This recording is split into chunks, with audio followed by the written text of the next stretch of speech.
got one right underneath there. It's good. Before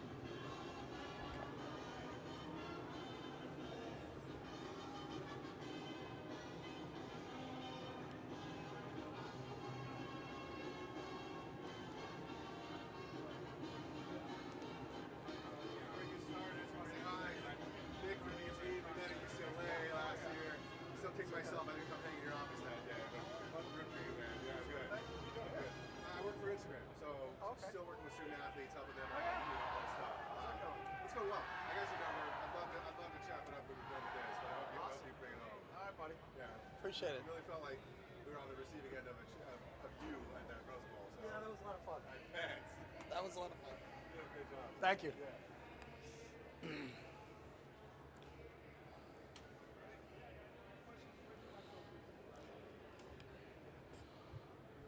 So Chip, having some time to review Notre Dame's defense, what is it that really makes them stand out? I mean, there's been a lot of conversation about man versus zone. I mean, what do you see out of their man defense?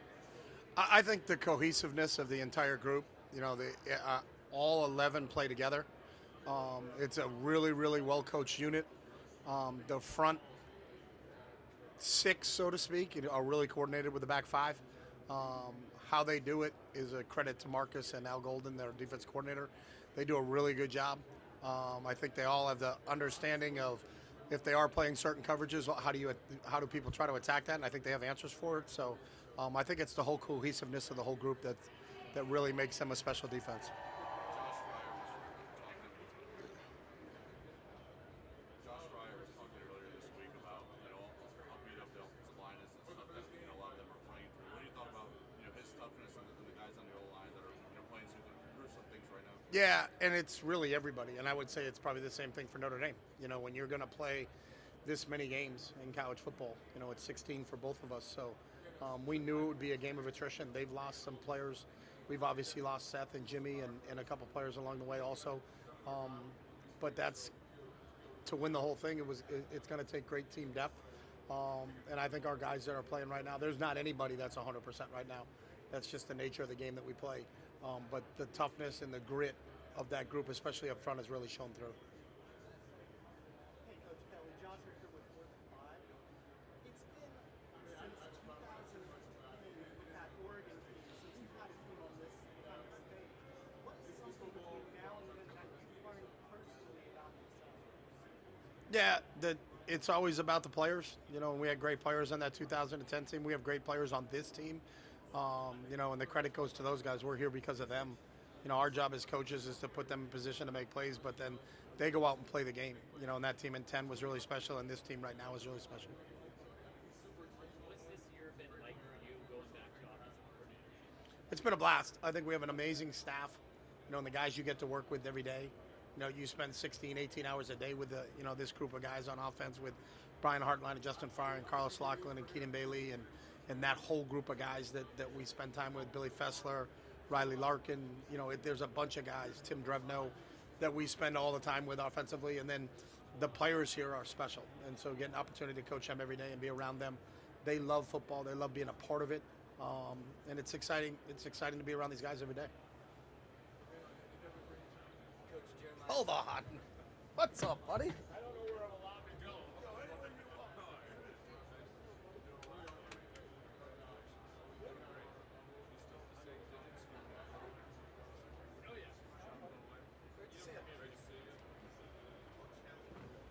Sorry about that.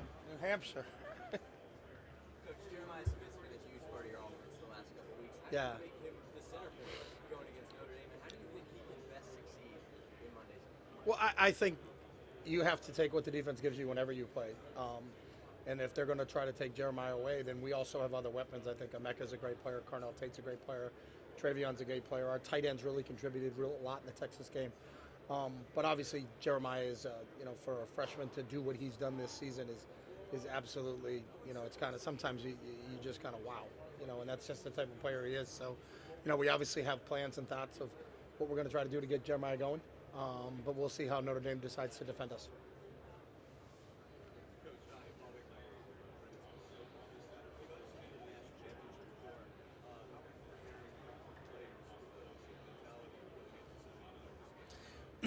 I think they've got a really good framework of it this time because when I went the last time, there was no conference championship. It was you finished your regular season and you went to the national championship, and there were 37 days between each game, so there was quite a buildup. For this group, because of the new playoff system with 12 teams being in it, and this being the fourth game of a 4-game stretch, had to play Tennessee, had to get up again to go play in the Rose Bowl. You win the Rose Bowl, gives you an opportunity to go play in the Cotton Bowl. You go win the Cotton Bowl, gives you a chance to play in this one. So I think this has been more of a kind of a weekly thing in terms of our preparation. It's usually about 8 to 10 days in between games. So it's been a different feel than having 37 days in between games. So these guys are focused on exactly what they have to do to win the next game. And they did it in the first 3. That gave them an opportunity to play in this one. And it's everything. We're going to need everything we have. And our guys are prepared to do that. When Jeremiah first got to campus, did you guys realize this might be one of those challenges for us? Yeah, I knew the first couple of days you saw him running around out there that he was special, and then you factor in that still should have been in high school. But it was evident very early when you watched Jeremiah running around and doing some things athletically that he was a really special talent.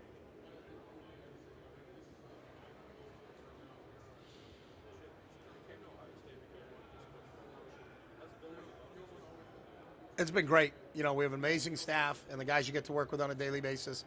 We got a great administration. Ross Bjork, first Gene Smith and then Ross Bjork do an unbelievable job of supporting the program. And then you get to coach some amazing players on a daily basis, and it's that part's been a lot of fun. So I've really enjoyed this last, I don't know how many months I've been here, 8-9 months. It's been awesome.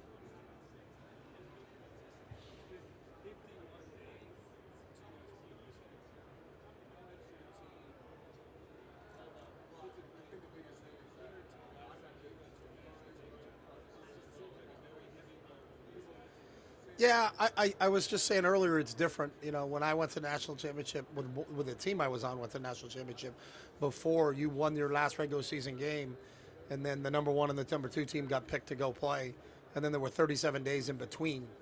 And with this one, there was about 2 weeks in between our last regular season game, and then our first playoff game, and then there's about 10 days to the next playoff game, and then 10 days to the next playoff game. So. It's kind of uncharted territories. We knew it was going to be a battle of attrition. We knew that your depth would really, truly be tested.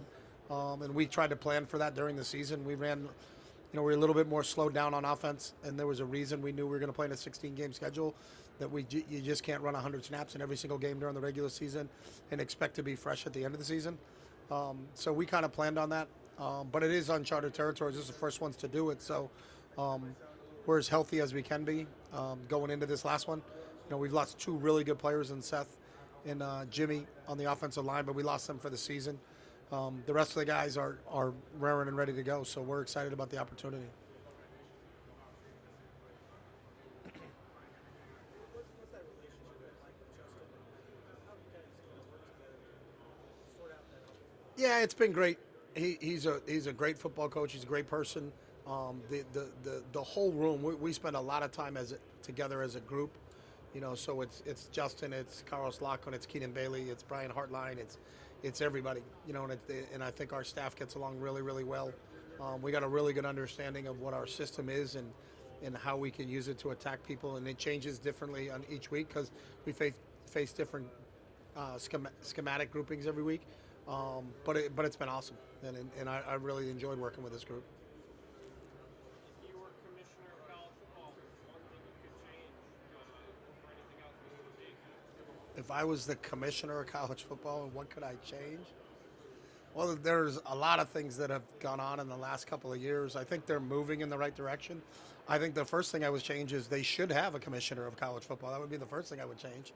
It would not be me, but there's a lot of really good people out there that I think care very much about this game, But that would be the first thing I would change. I would actually have a commissioner that could be the final answer to everything that we need.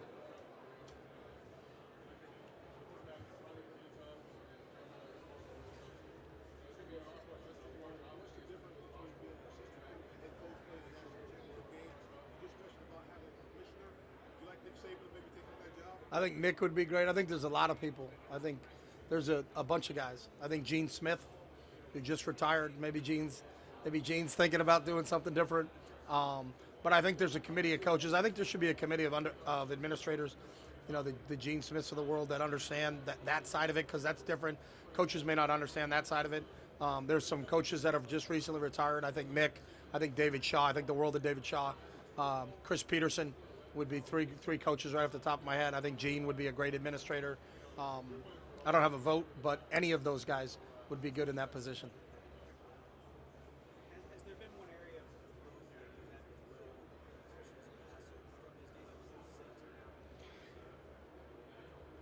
Yeah, I don't know if there's one. I just think the one thing about Will is he just keeps getting better each week, and the more reps he gets, and I heard him say it last week that he just wishes he was here longer. And I wish we could have had him for more than 1 year. I could be around him for more than 1 year because he's awesome to coach. He really takes coaching very well. He's an unbelievably coachable guy.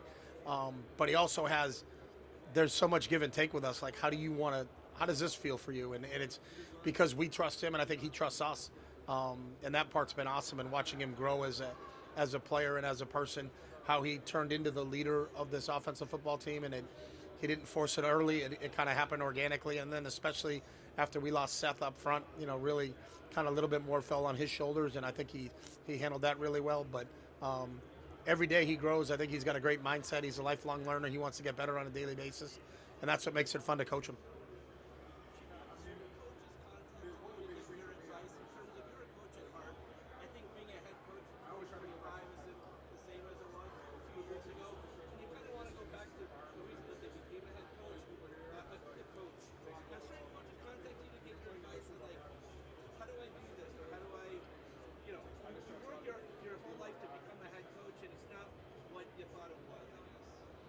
Yeah, that's called life.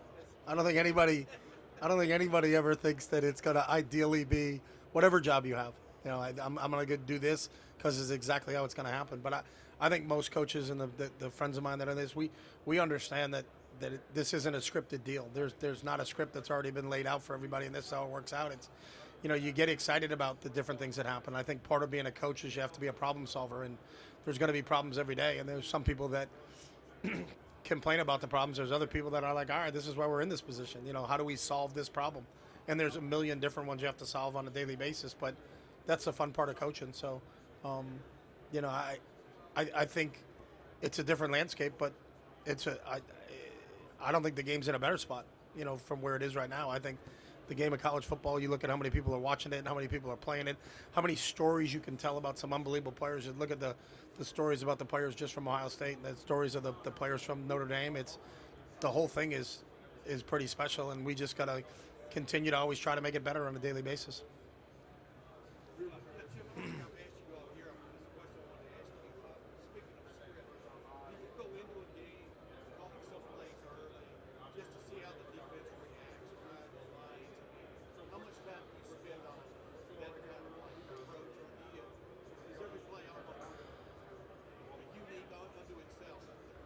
No, I mean, the game itself is situational. So, we have it. What are our first and 10s? Second and long, second and medium, second and short calls, third and short, third and medium, third and long calls, red zone calls, coming out calls. So we have it where we really spend the entire week during the entire time during the week of really slotting what we want to do from a situational standpoint. So as the game unfolds, what situation are we in right now? Are we in a second and long? Or are we in a second and short? Because how they deploy their defense on second and long and how they deploy their defense on second and short. Sometimes it's the same, but sometimes it's entirely different, so you have to be prepared for that. So we always look at it as the situation occurs, what are the best plays that we have in our system to try to run at this point in time.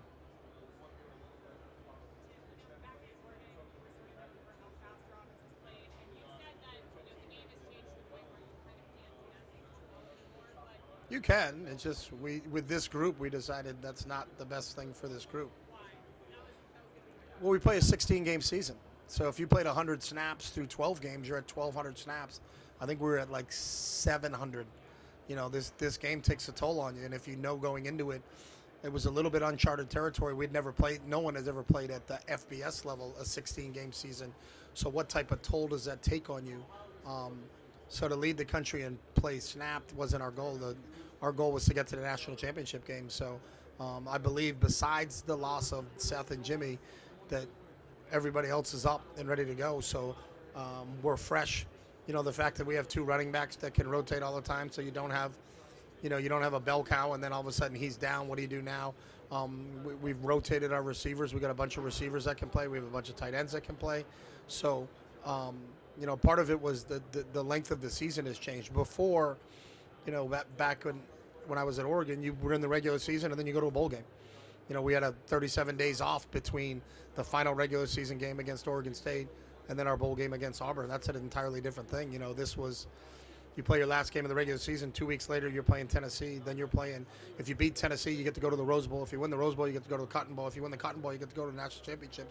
So the whole landscape of the schedule has really had an impact on what we did on both sides of the ball.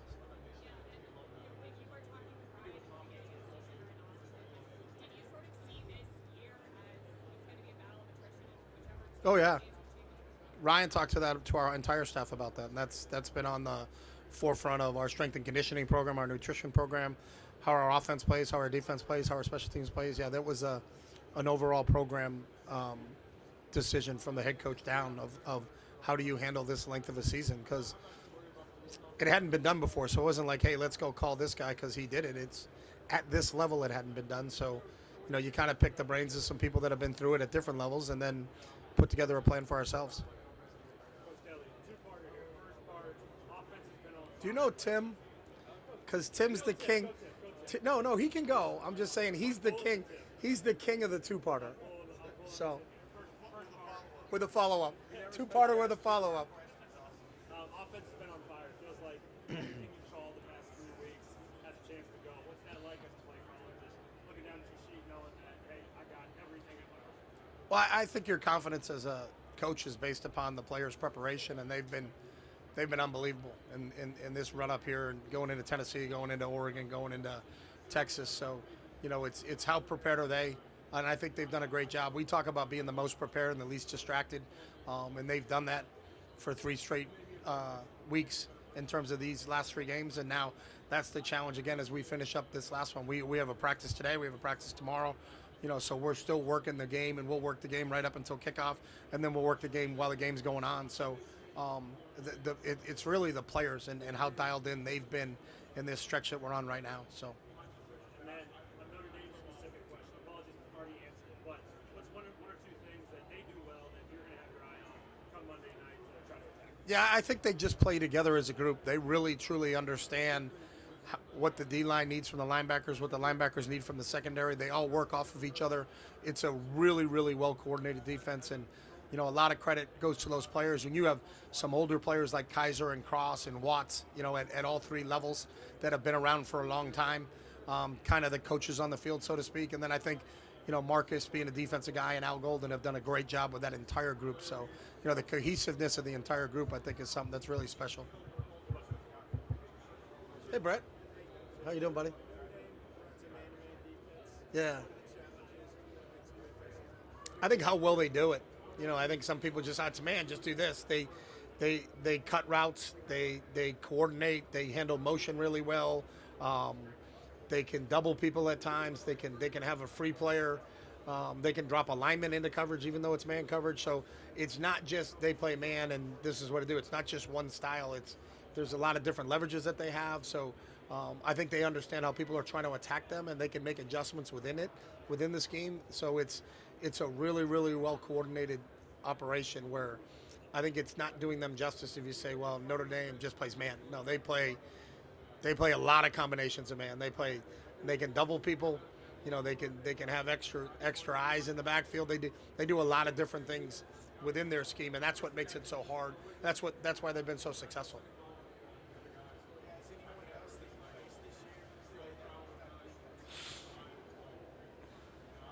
No, not that style. Maybe on 3rd down a little bit.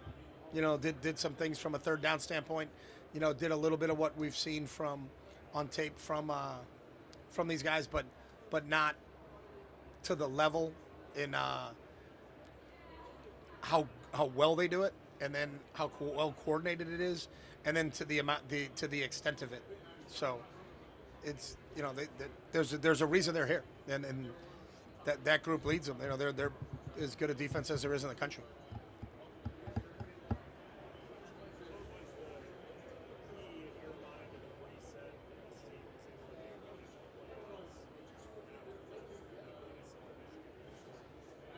Yeah, I just think our players are really focused on what the next opponent was and what we had to do to win that game. So we talked about being the most prepared and the least distracted. They did a great job of it in the Tennessee game. That gave them an opportunity to go play Oregon. Did a great job when we went out to the Rose Bowl. Gave them an opportunity to go play in the Cotton Bowl against Texas in a really tough environment. And then they did it again. And then, we got 2 more days till we tee it up here again and try to finish this thing off. Have you guys had a different philosophy offensively in the playoffs than maybe in the regular season? No, I think our philosophy has always been a week-to-week thing, Brett, based upon who you're playing. So what are the keys to playing Iowa? It's that your focus is on beating a really good Iowa team against Phil Parker, is one of the best. Then your keys are on facing Indiana and what Kurt brought in there with a new defense and what their challenges are, because Iowa's defense and Indiana's defense are different. And the same thing with Tennessee's is different than those guys. So it's really who you face each week, and then the only one that was different for us is that we played Oregon twice. So we had seen them once before. But besides that, it's always kind of a new challenge. And, you start from scratch each week, and say, all right, we watch the last game, we grade it, and then on Sunday we move on to the next opponent. And then we start from scratch, we move on to the next opponent. All right, what's our base run game this week? And it may be totally different than your base run game was last week, based upon who you're playing from a personnel standpoint and a schematic standpoint. I don't want to say you know Ryan for a long time, but he's the 1900s. Yes. What has this run meant for him, and what would it mean for him to win this thing, seeing all the noise that's been out there about him for the past few years? Yeah, I'm not a noise guy because I don't read it or pay attention to it. I think most of the coaches that have been around as long as I have learned probably no reason to. We always talk about praise and blame is all the same. Don't read it when they're saying good things. Don't read it when they're saying bad things. Really what matters is are you following the vision that you have for your program? And you're working tirelessly every day to do that. And that's what I've seen Ryan do. I've seen him do it from afar. Now I've seen it up close for the last 9 months. And I think he's held fast to what he believes we have to do to be successful, and it's paid off until this point, in terms of where we are, but we got to go finish the deal. So, but it'll always be a process oriented. I think most coaches are. The results I think give credence to your process. That's the way you kind of gauge is your process working. But it's still that's the most important thing. The day to day. Everybody sees what happens on Saturday, but what happens on Monday has a direct impact on what happens on Saturday. What happens on Tuesday has a direct impact on what happens on Saturday. So, really our focus is in the details on the Monday, Tuesday, Wednesday, Thursday, Friday, leading up to the Saturday.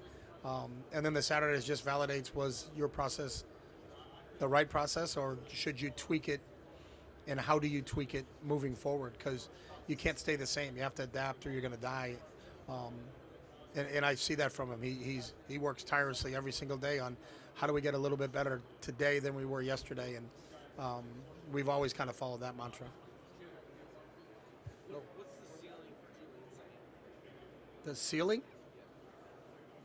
As high as he wants it to be. I think he's a tremendously talented player. He's got a great work ethic. We're excited about him. He came in early, so we got spring ball with us. Did a really good job in preseason camp. His reps come down a little bit because Will's a starting quarterback, but between Julian and Lincoln and Tavian, the 3 quarterbacks we'll have during the spring, the ceiling for all those guys is really, really high.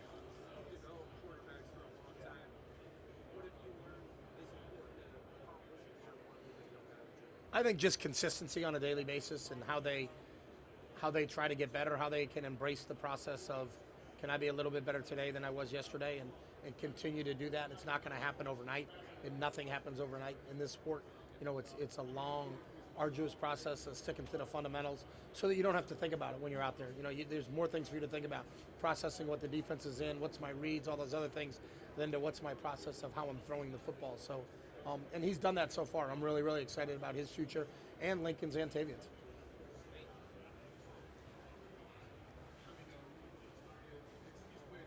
Coach Kelly, how are you, sir? I'm good. Good. Dan Adair with Newsdays on the Beach. Let's go way back. Okay. Let's talk about Ryan Day as a player and a quarterback. Yeah. What were his strengths then? Just an unbelievable competitor. Always prepared. He knew what the defense was going to, give him every week just because of his preparation. A great leader. I think the players on the team always looked up to him just because of his work ethic and his competitiveness. There was no task too big or too small.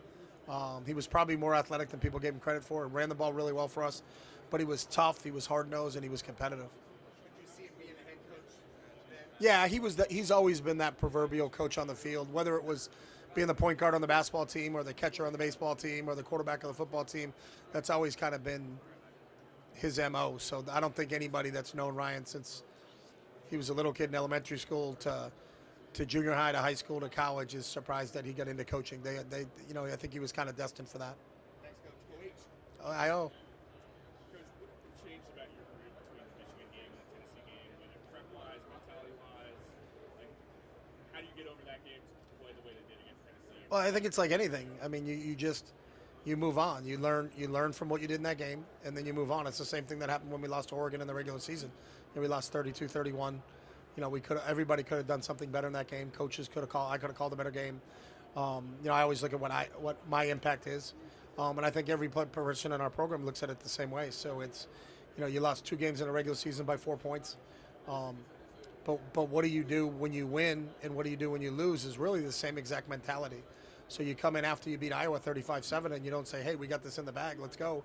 It's what do we do well in the Iowa game, and let's continue to do that, and then what do we need to correct after the Iowa game. So the approach has always been the same, and the consistency in terms of that approach has always been the same. You were asked about pressure around Ryan Day. Being a quarterback at Ohio State comes with pressure, too. How has Will handled that aspect of it to kind of be where he's at right now heading into the Yeah, Will's been awesome. And I think Will is one of those guys that just improved from game 1 against Akron till now. And the only probably negative on Will is we weren't around him long enough. I think he's unbelievable to coach because he is so coachable, but he's really sharp, and he'll come back in with his own ideas too. Have you thought about it this way? And then we'll throw those ideas around, and his work ethic is off the charts. His mindset in terms of being a quarterback and wanting to get better. Like how important Tuesdays are to Will is really important, because if it's important to the starting quarterback, it's going to be important to the rest of the team. He's been great in terms of his development, but that's the intrinsic motivation that he has. Is there anything you've missed about being a head coach? I mean, yeah, there's a lot of things that are different. It's just different. So, but I don't have the time, nor do I sit back and think like, well, what about this? What about that? Because everything's coming at you. So you're getting ready to play Notre Dame and watching Notre Dame film, so you're not sitting in your office saying, geez, I wonder what it would like to be a head coach again. I'm just not wired that way. So whatever the challenge is that's presented itself to you this week is what that challenge is. So Have you enjoyed being able to focus more on ball and some of the big picture stuff that head coaches do? yeah, it's been fun because of the guys you get to work with. So our offensive staff is amazing. The players we get to coach are amazing. So that's what's made it. I think it's the people you work with, not really the job that you do. So, hi Heather, how are you? Good, thanks. Coach Noel said that after the Oregon game, there was some finger pointing at the defense, and then There was some what? finger pointing at the defense. He felt like he didn't say you did. He was just saying in general. I don't point fingers at anybody. After the Michigan game, he felt it started to turn the other way, and at some point, everybody said, "We're not doing this. We're not going to do that." In your mind, what happened to bring everybody together after Michigan to get to this point? I think Ryan did a good job, met with the players, and they talked through it. They had a players-only meeting with the head coach that was, I think they understood what was presented, what's ahead of us, and I think that's the big thing. So when you look at the game against Michigan, and you can say that is it could be one of two things. It could be your tombstone or it could be a stepping stone.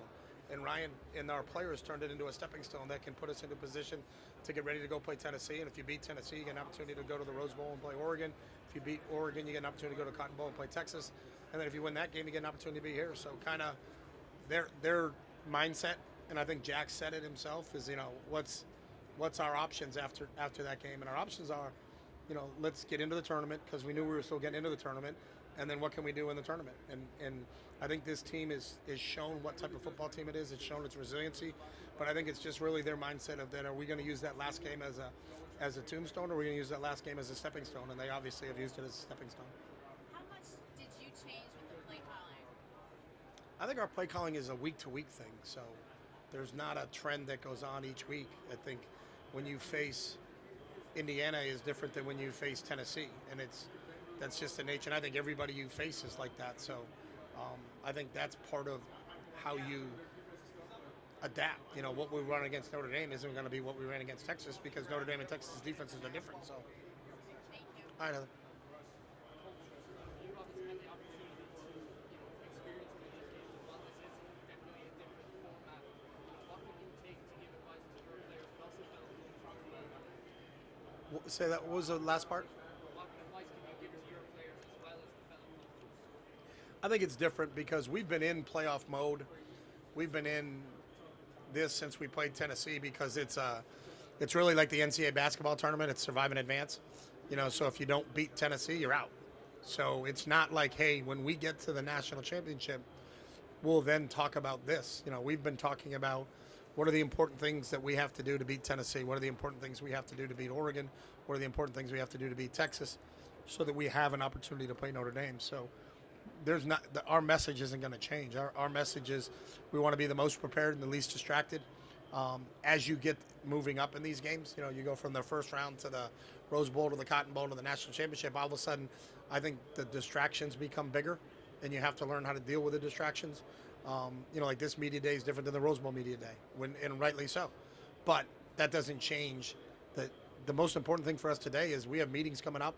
We have a walkthrough coming up, then we have practice coming up, and that's the most important thing that we got to get today.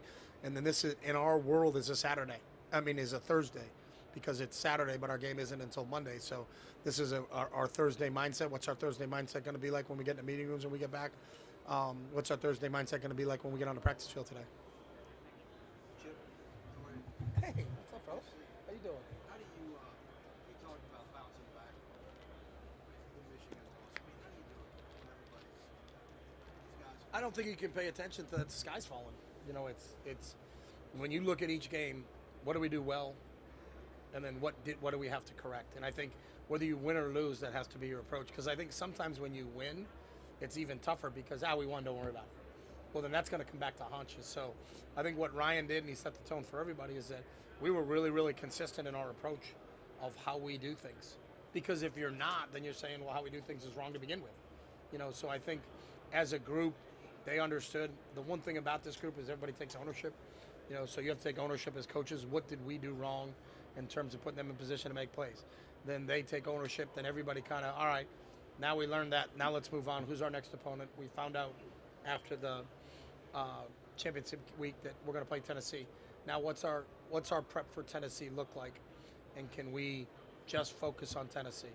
And there was never any talk about, well, if we beat Tennessee, then we get to play this time, then we get to play this time. No, it's just Tennessee. And then once we played Tennessee, and it's really, you listen to the basketball coaches talk, it's just, it's survive and advance is really what it turned into for us. But I think it was our ability to stay present and stay in the present moment, address what just happened, and then say, hey, what's our next option? And our next option is we're still going to be in a tournament. We get an opportunity to play Tennessee. Then let's get our focus on Tennessee and where we go from there. obviously it's Michigan, Ohio State, but can you maybe put too much importance on it? Looking at it, I mean, is it too big? Not if you're in Michigan and Ohio. I think maybe if you're from the outside, you know, and I've only been there a short time, but it is Michigan, Ohio State, and it's. And the guy's 45 and 1 against everybody else. I know that, and I think he's done a great job with that, and I think he understands the weight of what this job is, you know, and it's different. Being the head coach at Ohio State's different than being the head coach at a lot of other schools at the FBS level, and that comes with the territory, you know. And I think he's shown who he is, and I think he's done an unbelievable job in that situation, and he'll continue to do that because he's been the one thing he's been through this whole process is consistent. And I think the players really, you can talk all you want, but they're going to observe how you act and how you react, and how he's acted and how he's reacted to everything has been extremely consistent. Our Tuesdays are our Tuesdays, our Wednesdays are our Wednesdays, and they're intense. And it doesn't matter what's in front of us. It's about being really good on that day, and it's the same thing today. Like, we know we play in 2 days against Notre Dame. We're not that, we don't give that whole. We don't know what day the game. We know exactly when the game is. We know exactly when the kickoff. We know all that stuff. But the game doesn't matter right now. What matters is Thursday. So we have meetings coming up after this, and then we got to have a really good Thursday practice because we're not done. Like, we still have 2 really good big days of prep that are really important for our success on Monday night. And so I think our players are really focused on that too, because that's what the head coach, not only does he say that, he actually lives that every day. Coach, you talk about finding the important things required to beat each individual opponent. What are some of those important factors to having success against Notre Dame? Notre Dame's not going to give you anything easy, so you have to execute. You're going to have to make contested catches. Quarterback's going to have to be really accurate with the ball. We're going to have to protect against a really good pass rush. You're not going to out scheme Notre Dame. That's not. And I don't think when you get into the college football tournament, you're out scheme anybody anyways. It's about players making plays, and that's the big and most important thing is that, who executes the best, like who makes a contested catch, where's the location of the football? Is it on the back hip and he's going to catch and fall down, or is it on the front hip and he can catch and run? Are we going to give the quarterback time where he has a clean pocket where he can make those throws? So it's really about execution. You guys have started out really hot the last 3 days, particularly your quarterback. What's been the key to getting those guys off to a hot start in your quarterback? Yeah, but he's done that all year long. Our opening drive in Iowa was a 12-play drive for a touchdown. He's been pretty sharp. And each week he's gotten better. But I think he's really smart. He's pretty accurate with the ball. I think he's second in the country in completion percentage. He's done an unbelievable job of really understanding our offense and adapting to what we do. And he deserves a lot of credit because he's worked extremely hard at it.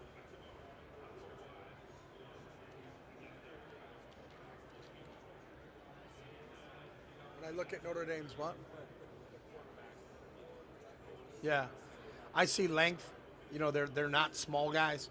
They got some height and some length to them, so they'll match up because our 2 outside receivers, Carnell and Jeremiah, are tall also. So I think they do a great job of staying on top of routes. I think they do a great job with their technique and their fundamentals. They're aggressive with their hands. They can stop your releases and make you work hard from a release standpoint. They're really well coached, and I think they got a really good understanding, not only what they're supposed to do in a play, but where everybody else is, so where their help is coming from.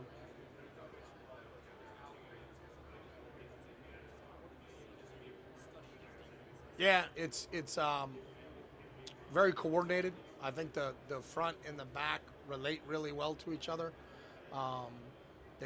There's no weakness. I think they've got veteran players at each level. Cross has been there for a long time.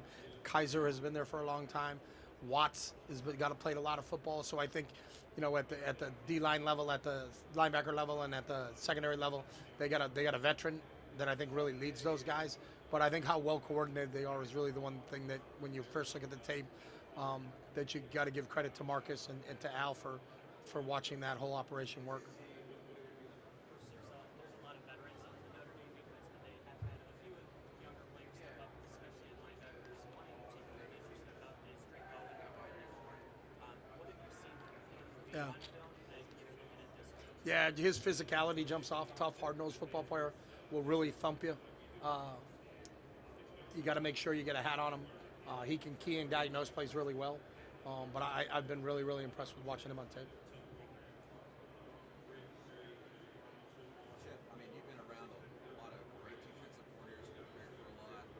What sticks out about Jim Knowles, working with him and how he gets that defense right? Yeah, I think with Jim's defense, he makes it really simple for the players, but when you go against it, it's complex because we go against it, every day in practice. We also gone against it through the spring and through preseason camp. He makes the complex seem simple to the players, and they can execute. And I think they have a lot of tools in their toolbox. They can do a lot of different things, present a lot of different looks to you. and he understands the skill sets of the players that he has, and puts them in position to make plays, and then they go out and make plays. So I'm really impressed with everything that him and Larry and James and Matt and Coach Walt have done. I think they do a heck of a job, and I know I do not enjoy going against them. Does he get enough credit just for the year-to-year improvement that Ohio State's makes? When he got there, there was a lot of criticism about the secondary and everything, and now they're top 5 in a lot of categories. He's been able to kind of get that all rectified. Yeah, I wasn't here a couple years ago, so I have no idea what they were saying about him. Nor do I listen to what people say about people, so I don't really have an answer on that one. How are you?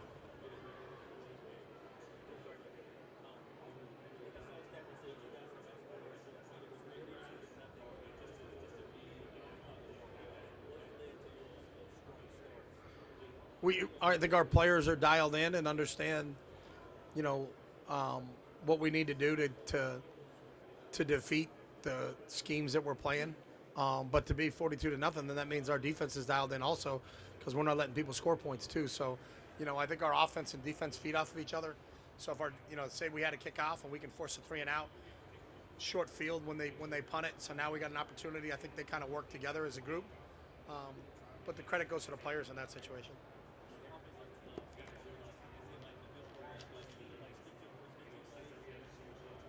I missed that question.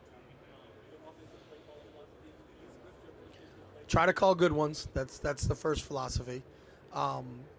Everything we do is situational. So, I don't think you can script the first 15 plays because you don't know what situation you're going to be in. So say, hey, my first 15 plays, I'm going to throw a bomb. Well, we had a pick on the 15-yard line.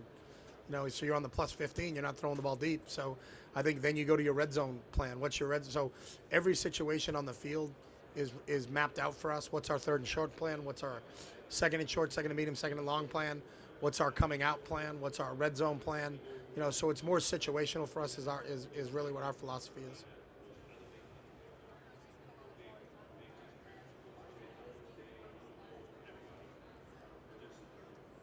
Post game quirks?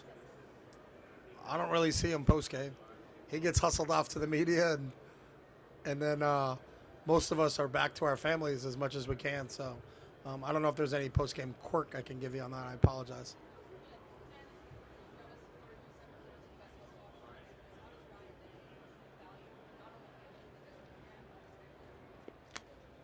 Oh, he's a huge family guy, and that's always been, where he's from, his family. And I've known his family for a really long time. I've known his wife for probably the same amount of time as I've known Ryan. So they're both come from amazing families back home, and that's always been the biggest fabric for him is that family ties, and him and his wife and his kids, and Ryan and Grace and Nia and that whole thing, and his father-in-law Stan and his mom Lisa, the whole group. It's a one big extended family, but he's all about family, and I think that's really what his inner motivation and what drives him is that love for his family.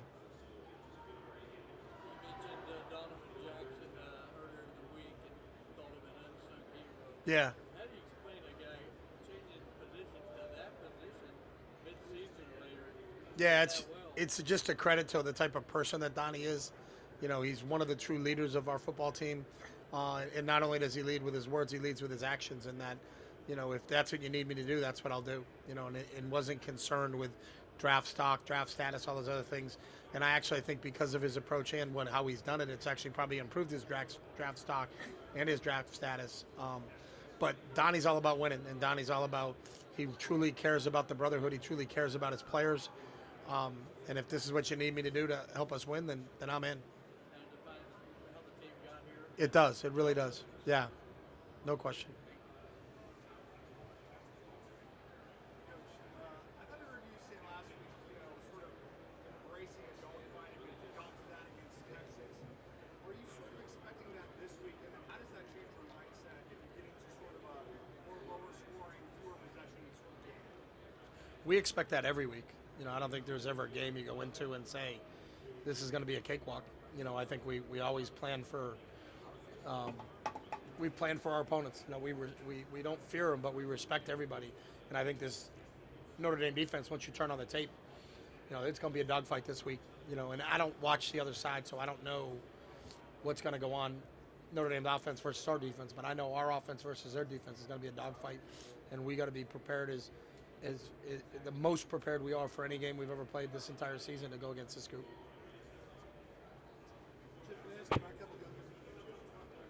What's up, Pat? Good. Just your impressions of Notre Dame's secondary. Yeah, Up there. I don't know if you've watched last year. I have. I watched last year. I watched year before. When you have this amount of time, you watch every game humanly possible. But they're Some things to maybe to limit Harrison. they did. I don't know whether that's applicable to this team this year. Yeah, that's the unknown. You don't know what they're going to do. You know, Marcus and Al do such a good job with that whole group, but I'm impressed. Both corners are tall and long, and they do a great job in single coverage. You know, and then when you can add Watts in there as a safety over the top, he's as good a safety as there is in the country. I know Ryan Clark he played at ASU, so I faced him for 3 years before I got here. You know, he's new at Notre Dame. I'm new here, so was really, really impressed with him at Arizona State. And I think he's done a great job at the nickel for them.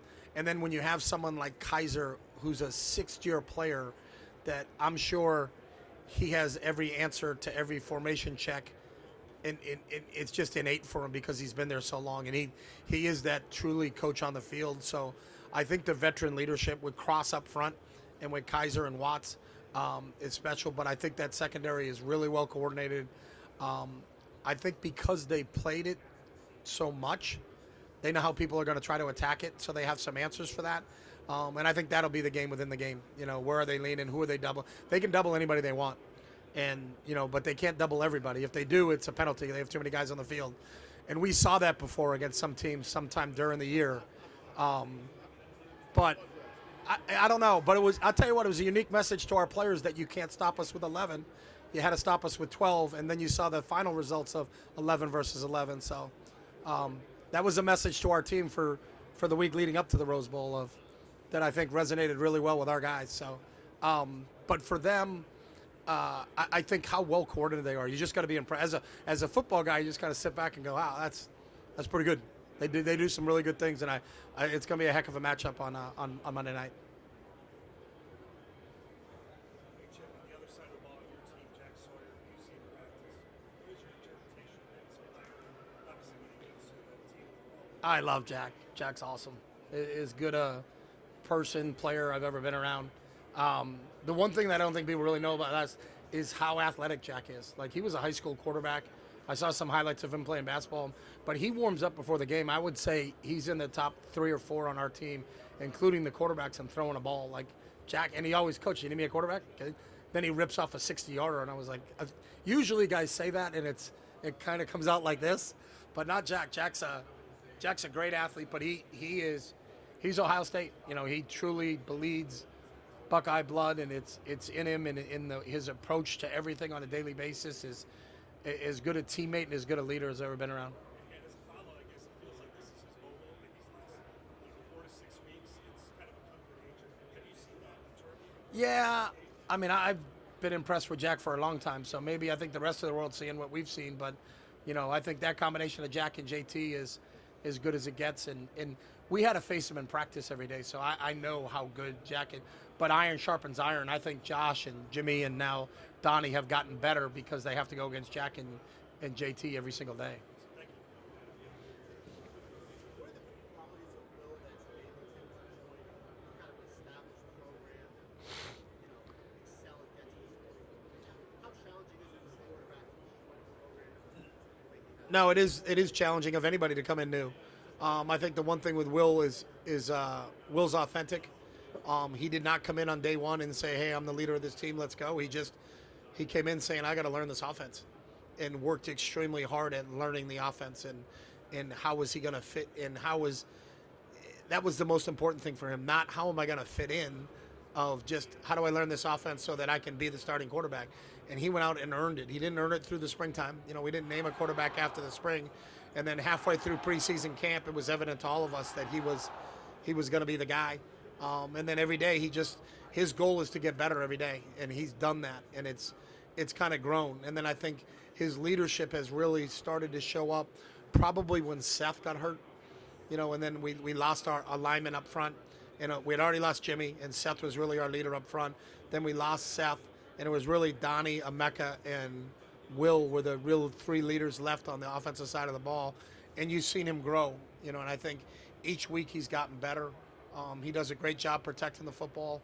When we've needed him the most, his play in the Tennessee game, his play in the Oregon game, his play in Texas, and those plays he made on the final drive with his legs and with his arm. I think all the players really appreciate that. But I think the big thing with Will is he's authentic. What you see is what you get. He really wants to be better every day. Like some people say that, but he really wants to, and goes out and tries to do it every day.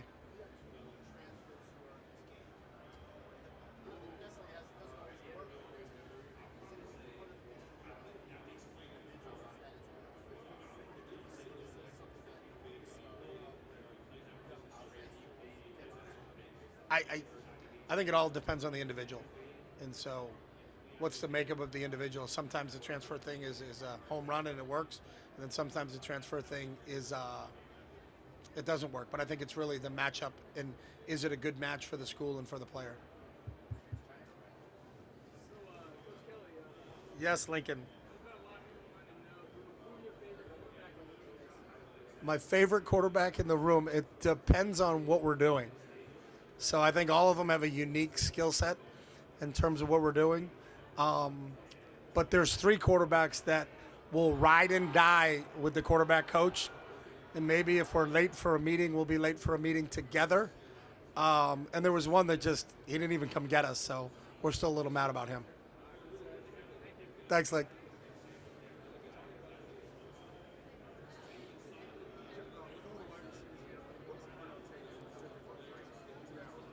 Yeah, just amazing consistency. Like Carnell, I think to be a great receiver, you have to be where you're supposed to be, when you're supposed to be there, with separation and catch the ball. And Carnell is there every single time.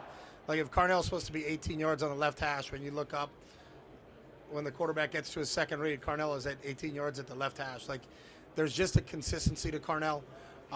He's an unbelievable ball tracker. So there's really a huge catch radius in terms of what he does. And there's a toughness to him. A lot of our blocking schemes, he's our flanker, our Z. He's involved in a lot of digging out safeties, digging out linebackers. And Carnell, even though he doesn't look like it, he's probably our most physical blocker out there. So there's just a consistency to CT that I think sometimes you take for granted, but he's always where he's supposed to be and gets the job done.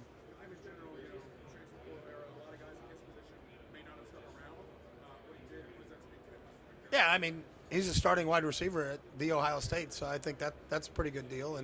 And I think he's just such a competitor that he wants to win, and he wants. That's the most important thing. I think he's not a guy that's about how many catches am I going to get. You can be that guy, but all those guys that are about how many catches am I going to get, they're at home right now.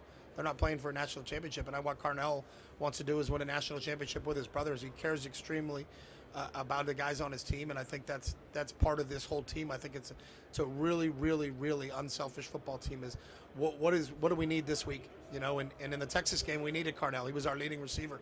In the Northwestern game, he was our leading receiver. So, how defenses are going to try to defend us, you need all weapons. And how does it work out on Monday night? I don't know, but I know I'm extremely grateful that we got Carnell, JJ, and Mech out there. So, thanks.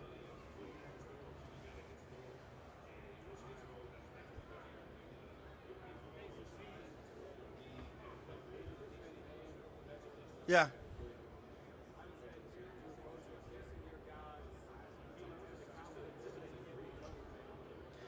Well, I would hope every receiver has that mindset.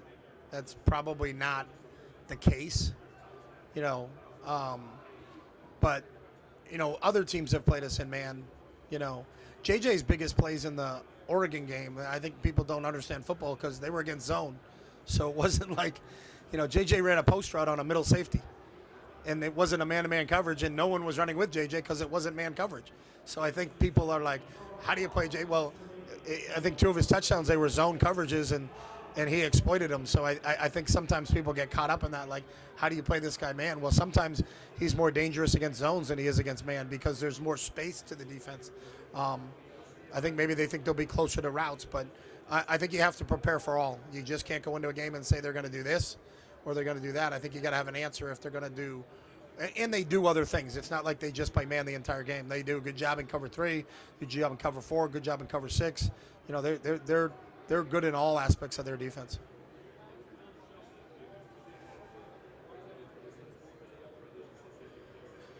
No, I think it really is. You got to be good versus it all, because there's not a. If it's zone, he's going to have a great game. If it's man, he's not going to have a great. He's been good against both in the 3 games leading up to this, and really the entire season. You don't complete 74% of your passes if you're only good versus one coverage. And I think Will does a really good job of pre-snap understanding his reads, post-snap understanding if there's any change in the coverage, and then understanding if it's zone, the ball's got to go here. If it's man, the ball's got to go here.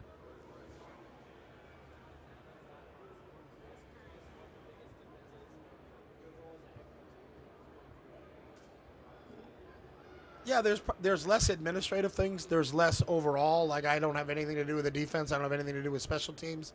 Obviously, as the head coach, you're involved in offense, defense, special teams.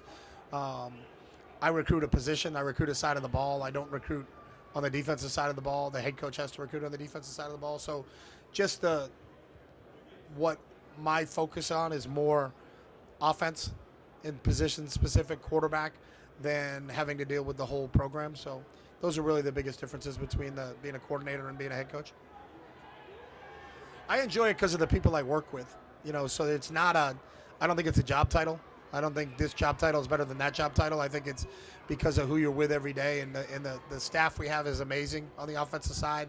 Players we have on the offensive side are amazing. So to get to be around those guys, you know, for 14, 16, 18 hours a day, you better enjoy who you're working with.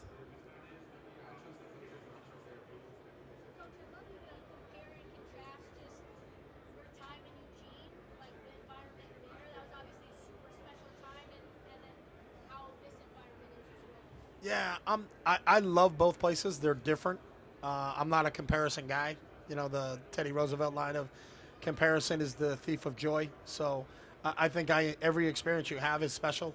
The people of Eugene are truly special. Like their belief behind that university and the support that university has. And I met some amazing people that are still really, really close and dear friends to today. So I'm so excited that I had that opportunity to spend 6 years there. And then everywhere I've been has been a unique experience. And so I've always approached it that way. You know, I don't compare if I was in Eugene to when I was in Philadelphia, or was I in San Francisco, or was I in Los Angeles, or was I in Columbus. It's just enjoy where you are, you know, and the old adage, be where your feet are. And I've met an amazing time from my time starting at New Hampshire to being with Jimmy Margraf at Johns Hopkins University to where I am now. So I think every day I get to do this for real. This is pretty good. It's pretty good. It's a lot of fun. I know fans, Oregon's my alma mater, so It's my wife's alma mater. watching that Rose Bowl Yeah. that Oregon has played so well and for so long, and you putting the curb stomp, the American History X to our team was tough. A lot of fans felt like that. Can't Chip just pull back the lever on us? Did they feel bad for me the 4 times I lost before I played that game? Probably not. So, no, every time I've gone back to Eugene, the reception's been amazing, and the people there are amazing, and it was really just maybe ironic that we had to play them in the Rose Bowl, you know, because we actually lost to Ohio State in my first Rose Bowl there, you know, and then got a chance to win a second one against Wisconsin there. So, but I think that's just part of the ongoing story. But there are never any ill feelings. That's a special place and a special time. Did it feel even more to put that much confidence? No, I don't put it that way. You know, I got to see Ronas Grasu, one of my former players, pregame. I got to see Jonathan Smith pregame, Kenyon Barner, guys I had an opportunity to coach, and then people like Ed Miletus, who's a great friend and a big booster there before the game started. I got to meet Sabrina, Ronas' wife now, but one of the Oregon legends. So that part was really cool. But then once the game starts, it's the game. So thank you. What's up, brother? How are you? Are we good? Hi, Jared. Oh, yeah, I'm fine. What do you got? First off, I want to ask you, successful pretty much everywhere you've been, now you're an offensive coordinator at Ohio State. Why Ohio State leaving UCLA? What about Ohio State stood out to you?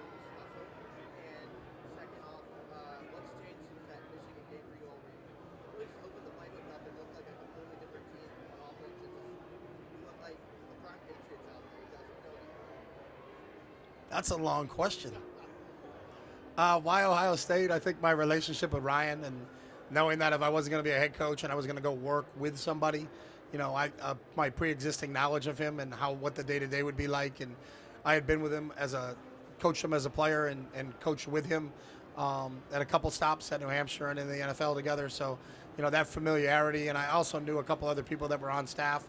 And then the type of players that were always recruited to go to Ohio State, those are the guys you want to coach, that love playing football and love each other. So that part was really, really fun.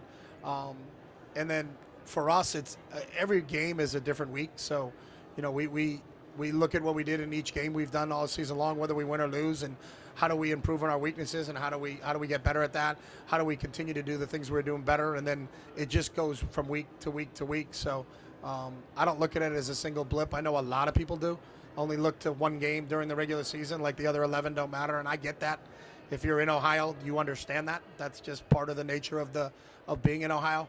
But for us, there's an approach to what we do after every game in our after action reports of how do we correct this? Because if you win and you don't address those things, they're going to come back to haunt you also. So I think the credit goes to our players being able to focus and stay on task. That in days gone by, if you lost that last game of the year, you didn't go to the Rose Bowl, and that was it. It was over.